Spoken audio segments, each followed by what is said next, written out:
Hey everybody, Dustin here. It has been a year since you got your ceramic coating. That's crazy. I felt like you were just here at the shop. But we like to educate people. What if your car is not as hydrophobic as it used to be? What if it's maybe rough to the touch? Got some little stains on it. Doesn't mean that the coating is dead. It's time for that bigger oil change. We've been using it, it's been outside, maybe it saw some minerals from rain season or went up to the mountains for the holidays. Whatever the scenario is, things get on your coating.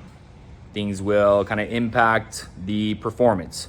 So we do a bigger cleansing wash. We call it a decontamination wash. We're going to mechanically and chemically clean the pores of the paint and then boost that ceramic coating. So your coating is going to be removed with wet sanding, polishing, time. So if it's a little lackluster, the coating just needs some love. Call us today.